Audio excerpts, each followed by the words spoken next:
Hello प्यारे बच्चों, क्या हाल चाल है आप सभी के। तो देखिए डियर स्टूडेंट्स, अपने चल रहा था फिजिक्स का चैप्टर नंबर 3 जिसका नाम है विद्युत विभव। और आज अपने इसका पार्ट नंबर 5 करने जा रहे हैं। और आज जो मैं करवाने जा रहा हूँ वो है बच्चों क्वेश्चन ऑफ बुक का पार्ट नंबर 1। मतलब जो बुक के क्वेश्चंस हैं उसका पार्ट नंबर 1 अपने इसमें करेंगे, जिसमें कि अपने ओनली वस्तुनिष्ठ प्रश्न करेंगे। मतलब जो ऑप्शन वाले क्वेश्चंस हैं, ठीक है, ओनली वही डिस्कस करेंगे अपने। तो क्या है कि देखो चैप्टर चल रहा है अपना, तो चैप्टर में थ्योरी चल रही है, थ्योरी के साथ साथ न्यूमेरिकल भी जरूरी होते हैं। तो यहाँ आज थोड़ा सा अपने चेंज भी लाना जरूरी होता है, क्योंकि मतलब एक जैसा टेस्ट अगर अपने करते रहें किसी चीज़ का तो वो अपने को बोरिंग लगने लग जाती है, ठीक है। तो थ्योरी के बीच न्यूमेरिकल भी जरूरी होते हैं। तो आपको क्या है कि आज मैं वस्तुनिष्ठ प्रश्न जो आज तक के चैप्टर जब आज यानी कि अब तक जितने टॉपिक आपको करवा चुका हूं वो वाले क्वेश्चन अपने इसमें डिस्कस करेंगे, ठीक है। तो चलिए स्टार्ट करते हैं। तो देखिए प्यारे बच्चों, इसमें जो अपना आज पार्ट नंबर 1 है वीडियो का, पार्ट नंबर 1 है क्वेश्चंस का, वस्तुनिष्ठ प्रश्न अपने इसमें सबसे पहले करेंगे। तो वस्तुनिष्ठ प्रश्न में जो पहला क्वेश्चन है वो देखो क्या है आपके पास कि किसी बिंदु आवेश से नियत दूरी पर विद्युत क्षेत्र का मान है वो 50 वोल्ट पर मीटर है। यानी आपको क्या दिया हुआ है यहाँ पे विद्युत क्षेत्र, यानी आपको ई का मान दे दिया, ठीक है। ई का मान 50 वोल्ट पर मीटर आपको दे दिया। और आपको क्या पूछा हुआ है, विभव भी दे दिया। ये देखो विभव भी दे दिया और आपको दूरी पूछी हुई है कि कितनी दूरी तक का ये विभव का मान है आपके पास, ठीक है। तो अब देखो जो इसका सोल्यूशन आपको 4 ऑप्शन दिए हैं, मैंने 4 ऑप्शन हर एक क्वेश्चन के लिए लिखे हुए हैं यहाँ पे। तो क्या दिया हुआ आपको कि विद्युत विभव अपने जानते हैं कि क्या होता है, विद्युत क्षेत्र इंटू दूरी होता है। अब आप में से कई स्टूडेंट सोचेंगे कि सर ये आपने कब करवा दिया, ठीक है, ये फॉर्मूला तो हम लोगों ने पढ़ा ही नहीं, ठीक है। कई स्टूडेंट यही सोच रहे होंगे। तो देखो फॉर्मूला आपने पढ़ चुके हो, वैसे उसको फॉर्मूले को थ्योरेटिकल रूप में मैंने यहाँ पे लिख दिया। फॉर्मूला आपने क्या पढ़ा था, विभव का E इंटू डी आर, यानी अल्प विस्थापन E, अल्प विस्थापन डी आर के लिए अगर विद्युत क्षेत्र E हो तो विभव आप क्या लिखते हो, D V is equal to E into D R. तो अब इसको थ्योरेटिकल रूप में लिखा है कि विभव क्या होता है, विभव बराबर विद्युत क्षेत्र और इंटू में क्या होता है, दूरी होती है, ये होता है। तो V बराबर E इंटू आर लिखा और आपको दूरी निकालनी है यहाँ पे। तो दूरी बराबर R बराबर क्या आ गया, V बटा E। तो E का मान 50 है, V का मान 300 है। तो R बराबर आपके पास क्या आ जाएगा, 300 बटा 50, यानी 6 मीटर इसका क्या आ जाएगा, आंसर आ जाएगा, ठीक है। तो ये बिल्कुल सिंपल सा न्यूमेरिकल था। अब सेकंड क्वेश्चन है। सेकंड क्वेश्चन में क्या चीज पूछी हुई है कि एक वर्ग के चारों कोनों पर आवेश चित्र की भांति रखे हैं। यानी ये डायग्राम आपको दिया हुआ है यहाँ पे और इस पे आवेश रखे हुए हैं। माना इसके केंद्र पर विद्युत क्षेत्र E वेक्टर है, यानी यहाँ केंद्र O आपको जो दिया हुआ है इस पर क्या है, विद्युत क्षेत्र का मान E वेक्टर है और विद्युत विभव आपके पास V है, विद्युत विभव का मान आपके पास V है। तो यदि A व B पर रखे आवेश C व D पर रखे आवेशों से प्रतिस्थापित कर दिए जाएं तो अब देखो ऑप्शन आपको क्या दिए हुए हैं। आपको कहा हुआ है कि E वेक्टर है परिवर्तित रहता है, V बदल जाता है, या ब ऑप्शन दिया हुआ है E वेक्टर व V दोनों बदल जाते हैं। स दिया हुआ है E वेक्टर और V दोनों अपरिवर्तित रहते हैं। और D आपको दिया हुआ है E वेक्टर बदल जाता है, V अपरिवर्तित रहता है। भाई आपको क्या कहा हुआ है क्वेश्चन में कि ये वाले जो A और B बिंदु पर आवेश रखे हुए हैं, कितने रखे हुए हैं, प्लस क्यू, इनको तो आप ले जाओ CD पर, और जो CD पर रखे हुए हैं उनको AB पर ले आओ। मतलब आप इनको क्या कर दो, इंटरचेंज कर दो। जो AB पर रखे उनको CD पर ले जाओ और जो CD पर रखे उनको AB पर ले आओ, यानी प्लस और माइनस क्या कर दो, बदल दो आवेश। तो अब देखो क्या होगा यहाँ पे देखो बच्चों कि आपको पता है कि जो इन आवेशों की दूरियां, अब ये वाली दूरी, जितनी ये दूरी है उतनी ही ये दूरी होगी, उतनी ही ये दूरी होगी और उतनी ही ये दूरी होगी। तो आवेशों की स्थितियां बदलने से अगर आप आवेशों को उठा के यहाँ प्लस क्यू रख देते हो तो इनकी केंद्र से जो दूरियां हैं वो तो बदलेंगी नहीं बदलेंगी, लेकिन क्या होगा कि प्लस और माइनस की जगह बदल जाएगी। तो अब आपको पता है कि विभव क्या होता है, विभव तो डायरेक्ट जोड़ होता है आवेशों का। तो जब दूरी वही रह रही है तो विभव का मान तो वही रहेगा, क्योंकि देखो अगर मान लो कि आप ऐसे कहते हो भाई यहाँ पे प्लस क्यू रखा है, यहाँ पे प्लस क्यू रखा है, तो के क्यू बटा, अगर इस दूरी को मैं आर मानता हूं तो सारों के लिए आर होगी, के क्यू बटा आर इसके लिए, के क्यू बटा आर क्या होगा इसके लिए होगा, के क्यू बटा आर ऊपर वाले के लिए और के क्यू बटा आर नीचे वाले, ऐसे करके। ठीक है, तो यानी कि आप आवेशों को बदल दो तो क्या होगा, जो विभव का मान तो वही रहेगा इस पॉइंट पर जितना आएगा, लेकिन एक चीज में ई वेक्टर में क्या फर्क आएगा, ई वेक्टर का जो मान है वो तो वही रहेगा, तीव्रता का मान तो वही रहेगा सेम ही, लेकिन तीव्रता की दिशा बदल जाएगी। क्योंकि देखो अगर मैं यहां पे परीक्षण आवेश यानी प्लस Q0 आवेश रखूं, तो Q0 आवेश रखूं तो अब देखो Q0 आवेश को ये वाला आवेश अपनी तरफ आकर्षित करेगा और माइनस आवेश अपनी तरफ आकर्षित करेगा, तो यहां जो इनका परिणामी विद्युत क्षेत्र होगा वो यहीं कहीं बीच में आएगा, बीच में आएगा ना भी, इन दोनों आवेशों के कारण जो परिणामी विद्युत क्षेत्र होगा वो कहां आएगा, बीच में, ऐसे बाहर की ओर आएगा। अब अगर मैं इन आवेशों को क्या कर दूं, यहां वाले आवेशों को प्लस कर दूं, यहां क्या कर दूं प्लस कर दूं, और अब यहां पे क्या करूं प्लस Q0 आवेश रखूं, तो अब क्या होगा, ये वाले इसको प्रतिकर्षित करेंगे, तो अब ये वाला इसको इधर प्रतिकर्षित करेगा, ये वाला इधर प्रतिकर्षित करेगा, मतलब जो इनकी दिशा होगी वो ये वाली हो जाएगी, और अब इन दोनों आवेशों के कारण जो इस O बिंदु पर परिणामी विद्युत क्षेत्र होगा उसकी दिशा यहां कहीं आएगी इन दोनों के बीच में।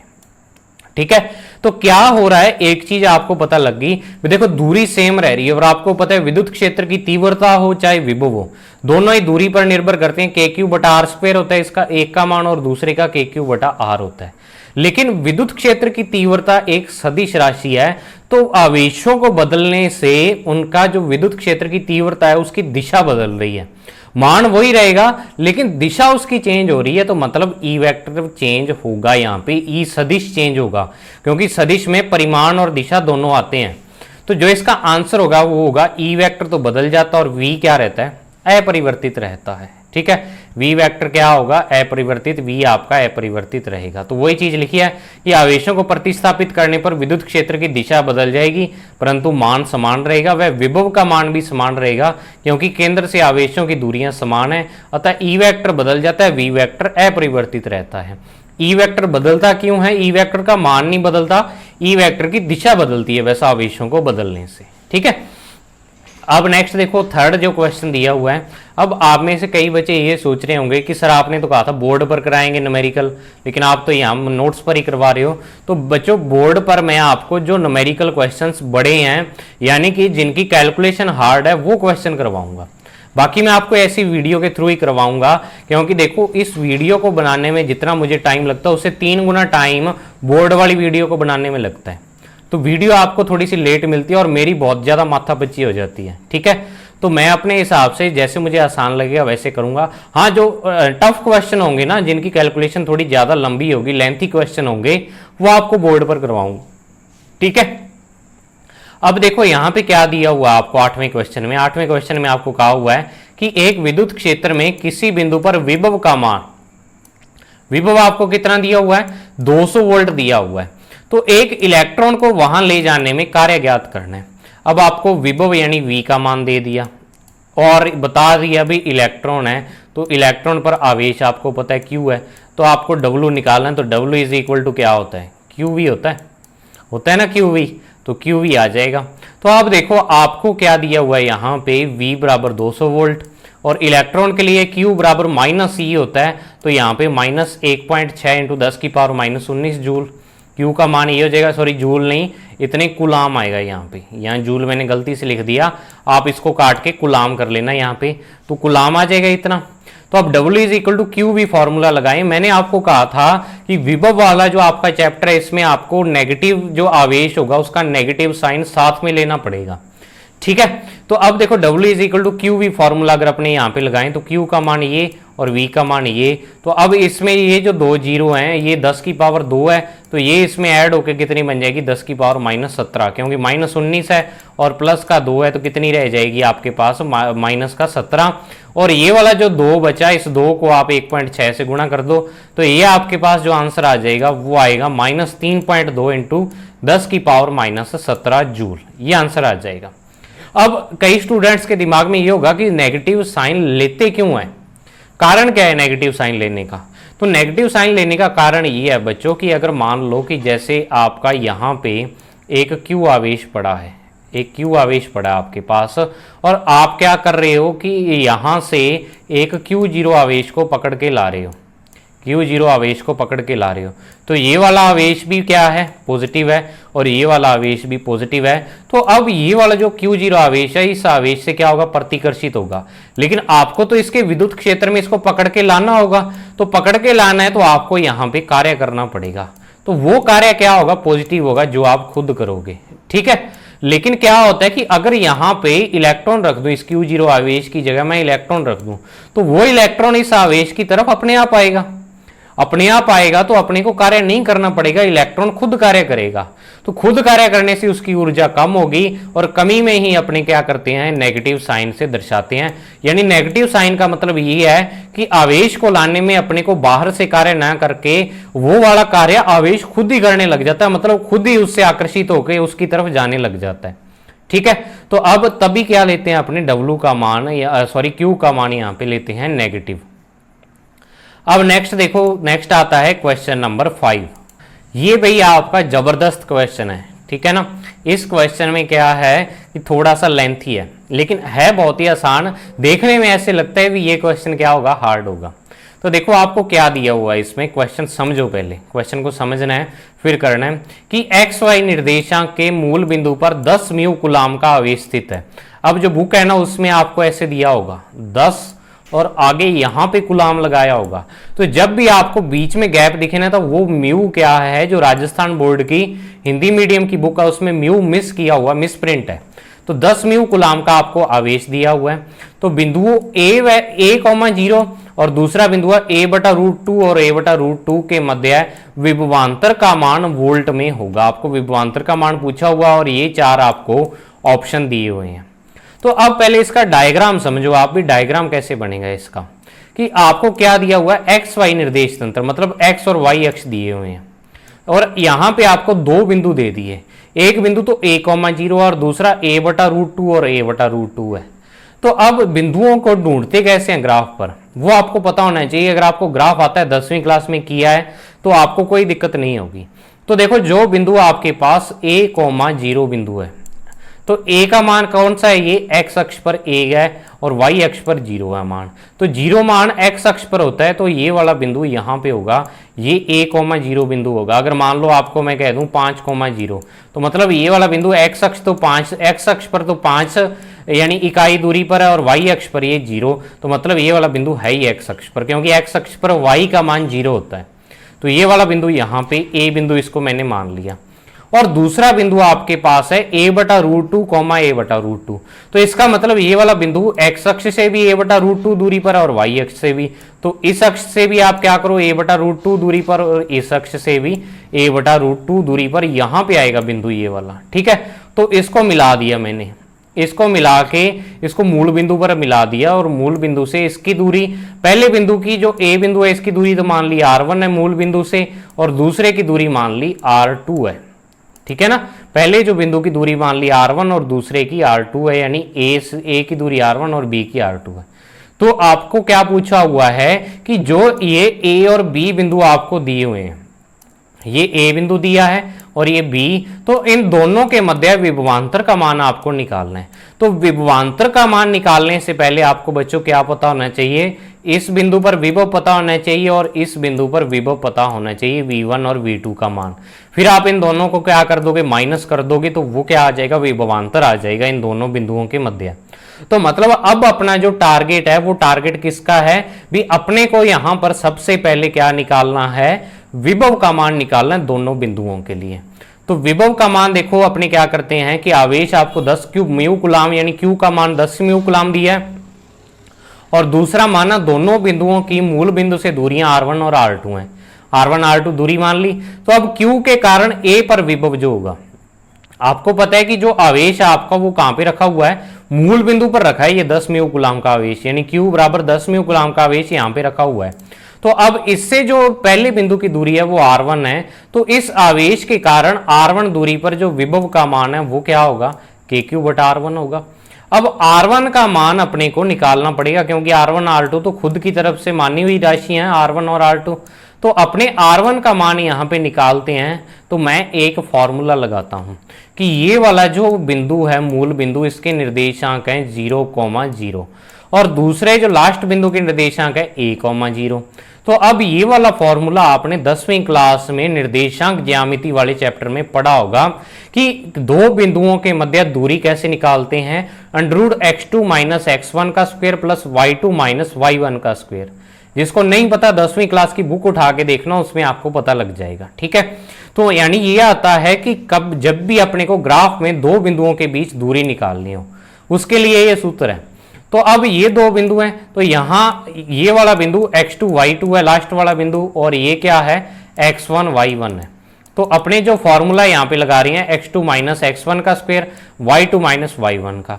तो x2 यहाँ पे a है और x1 यहाँ पे 0 है, तो a - 0 का स्क्वायर, और y2 भी यहाँ पे कितना है 0 है, यहाँ पे ये वाला 0 है और ये वाला 0, तो 0 - 0 का स्क्वायर। तो जब आप इसको सॉल्व करते हो तो ये a² + 0, तो स्क्वायर से अंडर कैंसिल, तो आपके पास बचता है a। मतलब इस R1 की दूरी किसके बराबर आ रही है, a के बराबर आ रही है। तो यहाँ पे विभव का मान V1 बराबर k³ बटा क्या हो जाएगा, a हो जाएगा, a हो जाएगा। अब नेक्स्ट आता है Q के कारण B पर विभव, B पर विभव का मान, तो ये V2 है। ठीक है, V2 का मान k³ बटा R2 हो जाएगा। तो अब आप देखो, अब आपको जो दूरी निकालनी होगी वो कौन कौन से बिंदुओं के मध्य निकालनी होगी, एक तो ये 0,0 और दूसरा जो लास्ट बिंदु है ये वाला। तो इस x1 में से x2 में से x1 घटाएंगे और y2 में से y1, तो मतलब दोनों में से 0 0 घटाना होगा अपने को। तो वही फॉर्मूला मैं यहाँ पे लगा रहा हूँ, देखो a - √2 - 0 का स्क्वायर और a बटा √2 - 0 का होल स्क्वायर। तो ये बन गया a² बटा 2 और a² बटा 2, और ये जब आप जोड़ोगे एलसीएम लेके तो 2a² बटा 2, तो 2 से 2 कैंसिल, ये √a², तो आपके पास आ जाएगा a। मतलब V2 की दूरी भी क्या आ जाएगी, सॉरी जो आपके पास दूसरे बिंदु की दूरी भी क्या आ जाएगी, a ही आ जाएगी। तो विभव का मान इसके लिए भी k³ बटा a होगा। अब a और b के मध्य विभवांतर निकालना है, तो दोनों पर ही विभव का मान सेम आ रहा है आपके पास, पहले पर भी k³ बटा a और दूसरे पर भी k³ बटा a। तो मतलब यहां पे जो डिफरेंस आ जाएगा 0, मतलब दोनों बिंदुओं के मध्य जो विभवांतर का मान है वो कितना आ रहा है, 0 आ रहा है आपके पास। ठीक है, ये न्यूमेरिकल हो गया। अब नेक्स्ट 7th न्यूमेरिकल देखो, इसमें क्या है कि एक अल्फा कण को विरामावस्था से एक बिंदु जहां विभव का मान 70 वोल्ट है से दूसरे बिंदु जहां विभव का मान 50 वोल्ट है तक ले जाने पर उसकी गतिज ऊर्जा होगी। मतलब एक अल्फा कण आपने क्या किया कि पहले एक बिंदु तक लेके गए जहां पर विभव का मान 70 वोल्ट है, फिर वहां से उठा के दूसरे तक लेके गए तो वहां पर विभव का मान 50 वोल्ट है। तो आपको उसकी गतिज ऊर्जा पूछी हुई है। तो अब गतिज ऊर्जा और विभव में सीधा संबंध तो है नहीं, लेकिन आपको पता है कि जो विभव होता है वो क्या चीज होती है, विभव वास्तव में कार्य होता है, आवेश पर किया गया कार्य। तो अब आवेश को जब आप एक बिंदु से दूसरे बिंदु पर, अल्फा कण एक क्या है, आवेशित कण ही है, तो आवेशित कण को एक बिंदु से दूसरे बिंदु तक लेके जा रहे हो तो आप उस पर कार्य कर रहे हो, और कार्य ऊर्जा प्रमेय कहती है कि अपने द्वारा किया गया कार्य उसकी ऊर्जा में बदल जाता है। अब यहां गतिज ऊर्जा में बदल जाएगा कार्य जब आप उसको लेके जा रहे हो। तो वही चीज यहां पे है कि अपने को वास्तव में यहां पे कार्य निकालना होगा और वही कार्य उसकी गतिज ऊर्जा बनेगी। ठीक है, तो अपने से गतिज ऊर्जा पूछ ली, लेकिन गतिज ऊर्जा आ कहां से रही है, आवेश पर कार्य करने से आ रही है। तो अब देखो, पहले बिंदु का विभव आपको 70 वोल्ट दिया है, तो दूसरे का 50 वोल्ट, तो विभवांतर यहां पे क्या हो जाएगा, 20 वोल्ट हो जाएगा। क्योंकि आप एक बिंदु से दूसरे बिंदु तक लेके जा रहे हो तो आपको क्या करना पड़ेगा, विभव ना लेके विभवांतर लेना पड़ेगा। तो विभवांतर अपने पास क्या आ जाएगा, 20 वोल्ट यहाँ विभवांतर का मान, और अल्फा कण पर आवेश +2 ही है। तो अब देखो, अतः अल्फा कण को पहले बिंदु से दूसरे बिंदु तक ले जाने में किया गया कार्य उसकी गतिज ऊर्जा बनेगा। तो W = QV फॉर्मूला लगाते हैं। अब यहां पे देखो, एक बच्चों आप नई चीज सीखोगे कि जो इलेक्ट्रॉन वोल्ट पढ़ा था आपने, एक मात्रक, किसका मात्रक था, ऊर्जा का मात्रक था। ठीक है ना, ऊर्जा अपने किस में मापते हैं, इलेक्ट्रॉन वोल्ट में या जूल में। तो इलेक्ट्रॉन वोल्ट को जूल में और जूल को इलेक्ट्रॉन वोल्ट में बदलना आप 14वें चैप्टर में सीख चुके हो। तो अब यहां पे आपको पता है इलेक्ट्रॉन वोल्ट ऊर्जा का मात्रक है या कार्य का मात्रक है। तो अब यहां पे जब भी आपको इस थर्ड चैप्टर में ये वाली चीज दी हुई हो कि आवेश आपको ई के रूप में दिया हुआ हो, आवेश किसके रूप में, ई के रूप में, तो आपको इस ई का मान रखने की जरूरत नहीं है। आप क्या करोगे, इसको ई को ई पड़ा रहने दोगे और जब आप इसको विभव के साथ यानी वोल्ट के साथ गुणा करोगे तो ये ईवी ऑटोमेटिक से बनेगा इलेक्ट्रॉन वोल्ट। ठीक है, तो इलेक्ट्रॉन वोल्ट क्या आता है, इलेक्ट्रॉन वोल्ट ऑटोमेटिक से बनता है, आपको ई का मान रखने की जरूरत नहीं है। क्योंकि अगर मान लो इस क्वेश्चन में आप क्या कर देते हो कि आवेश का मान कुलाम में ले लेते हो, यहाँ पे भी दो आप कहते हो भी नहीं सर हम तो 2 गुणा 1.6 इंटू 10 की पावर -19 कुलाम लेंगे, हम तो ले लो कोई बात नहीं। जब आप गुणा करोगे यहाँ पे वोल्ट से तो आपका जो आंसर आएगा वो जूल में आएगा।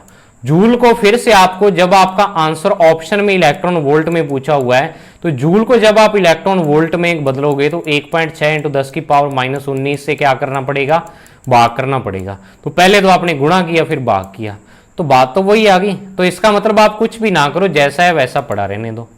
तो अपने क्या है कि आगे से जब भी आपको आवेश ई में दिया हुआ हो और जो वोल्टता है वो वोल्ट में दी हुई हो तो दोनों का गुणा करने से अपने को इलेक्ट्रॉन वोल्ट आ जाता है। हाँ, जूल में दिया हो तो इस ई की जगह क्या रख दो, 1.6 इंटू 10 की पावर -19 कुलाम रख दो, क्या आ जाएगा 1.6 इंटू 10 की पावर -19 कुलाम रखो तो आपके पास जो आंसर है वो जूल में आ जाएगा। बस इतना ही फर्क है। ठीक है, तो जो आपके पास विभव का मान 40 इलेक्ट्रॉन वोल्ट आएगा, मतलब ये वाला आ जाएगा, तो यही उसकी गतिज ऊर्जा होगी। ठीक है, अब नेक्स्ट देखो क्वेश्चन नंबर 10 आता है और ये 10वां क्वेश्चन आपका किस पे बेस्ड है बच्चों, जो आपको मैंने कहा था कि ये वाला टॉपिक हार्ड टॉपिक है। ठीक है ना, उस हार्ड टॉपिक पर ही बेस्ड है, यानी कि विद्युत क्षेत्र और विद्युत विभव में संबंध, उस वाले टॉपिक में। तो यहां न्यूमेरिकल से समझो आप कैसे होते हैं उससे क्वेश्चन, कि आपको विभव का मान दिया हुआ है, एक विद्युत क्षेत्र का विभव फलन यानी विभव आपको दिया हुआ है और विभव आपको वैसे नहीं न्यूमेरिकल वैल्यू दी हुई है, आपको विभव का मान किसके रूप में दिया है, XYZ के रूप में। मैंने वहां पे कहा भी था आपको जब ये टॉपिक करवाया था कि विभव का मान आपको दिया हुआ होगा और जो विद्युत क्षेत्र है उसका मान आपको ज्ञात करना होगा। तो यहां विभव का मान XYZ के रूप में दिया है, तो बिंदु XYZ पर विद्युत क्षेत्र की तीव्रता SI मात्रक में होगी।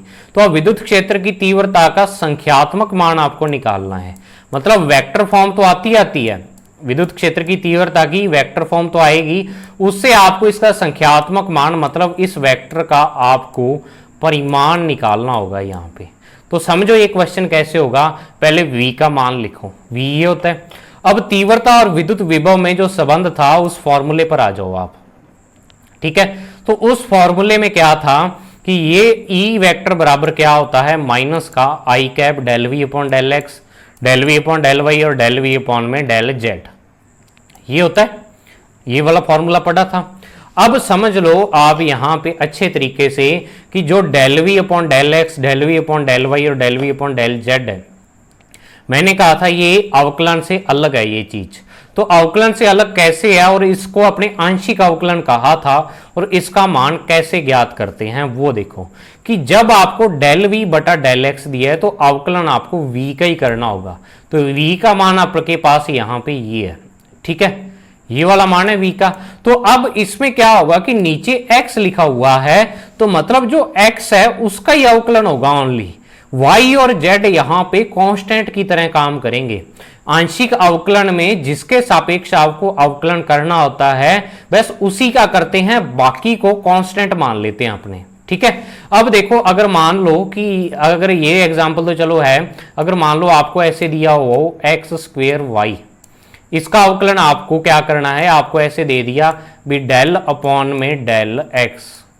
ठीक है, x के सापेक्ष आपको x² का क्या करना है, आंशिक अवकलन करना है। तो अब आप क्या करोगे कि यहां पे y को मानोगे कांस्टेंट, तो कांस्टेंट जब भी गुणा में हो उसका अवकलन नहीं होता तो वो तो वैसे का वैसे आ जाएगा, और x² का अवकलन होगा तो x² का होता है 2x, तो मतलब x² का जो आंशिक अवकलन होगा वो 2xy होगा। तो एक नए तरीके का अवकलन सीखा आपने जिसको पार्शियल डेरिवेटिव या आंशिक अवकलन कहते हैं।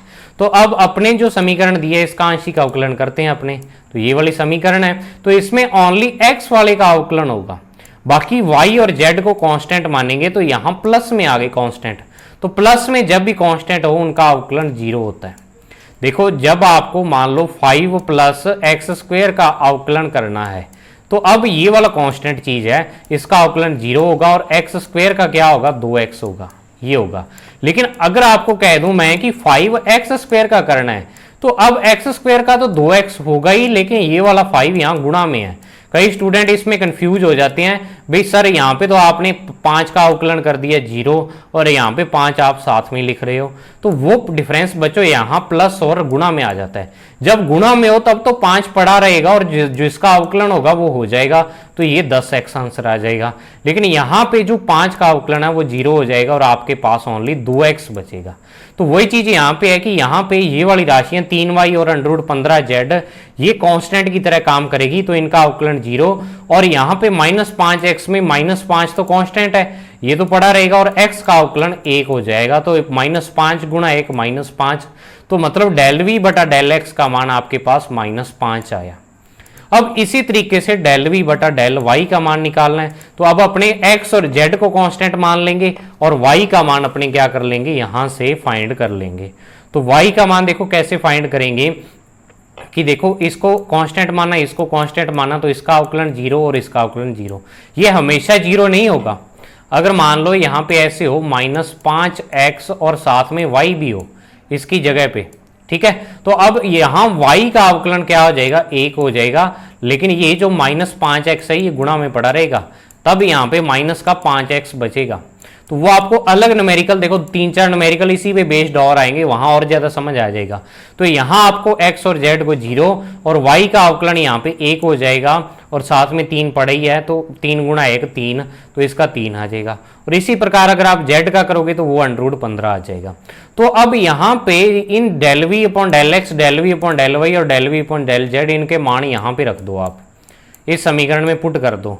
तो इस समीकरण में जब आप पुट करोगे तो देखो बाहर माइनस लगा हुआ है, तो बाहर माइनस लगने से अब क्या हो जाएगा, अंदर -5i cap plus 3j cap, और ये हो जाएगा। अब इस माइनस को अंदर भेजो तो निशान बदल जाएंगे, +5i कैप -3j कैप और √15k कैप। ये तो विद्युत क्षेत्र की तीव्रता का मान आ गया। अब बात आती है तीव्रता के परिमाण की। तीव्रता का परिमाण कितना होगा, आपको क्यों न्यूमेरिकल वैल्यू निकालनी है। तो तीव्रता का परिमाण आपको किसी वेक्टर का परिमाण कैसे निकालते हो कि आपको वेक्टर अगर दिया हुआ है इस तरीके से, तो इसका जो आई कैप का गुणांक है, जे कैप का गुणांक है और के कैप का गुणांक है, उसका स्क्वायर करके और जोड़ देते हो, ठीक है। तो 5 का स्क्वायर -3 का स्क्वायर और -√15 का स्क्वायर, तो 25 + 9 + 15 ये हो जाएगा √49 और उसका मान क्या होता है 7 होता है आपके पास। तो आपका आंसर जो आएगा वो 7 आ जाएगा, ठीक है, ये आंसर हो जाएगा। तो ऐसे बच्चों आपको विद्युत क्षेत्र की तीव्रता और विद्युत विभव में संबंध वाले न्यूमेरिकल करने हैं, ठीक है। ऐसे न्यूमेरिकल अगर ये नहीं समझ आया तो इसको 2-3 बार देखना, बाकी आप आगे न्यूमेरिकल अपने 2-3 इसी पर बेस्ड ही करेंगे, ठीक है। तो तब आपको वहां पे और समझ आ जाएगा न्यूमेरिकल ये वाले। अब नेक्स्ट देखो, नेक्स्ट जो क्वेश्चन आपसे क्या पूछा हुआ है, क्या दिया हुआ है कि एक एकांक आवेश को q आवेश से स्मॉल r दूरी पर उसके चारों ओर वृत्ताकार पथ पर घुमाया जाता है। एक एकांक आवेश है, इकाई आवेश है, यानी +q0 आवेश है आपके पास, उसको क्या है कि किसी q आवेश के चारों ओर, मतलब ये वाला +q आवेश पड़ा है, q आवेश का मतलब +q ही होता है, इसके चारों ओर स्मॉल r त्रिज्या के पथ पर यहां पर आप क्या करते हो, इसको घुमाते हो +q0 आवेश को, जो इकाई आवेश है, ठीक है। तो तब वृत्ताकार पथ पर घुमाया जाता है, तब किया गया कार्य होगा, मतलब आप इसको घुमा रहे हो एक चक्कर में, इसको पूरा घुमा दिया ऐसे और वापस यहाँ पे ले आए, तो अब आपको कार्य ज्ञात करना है क्या होगा।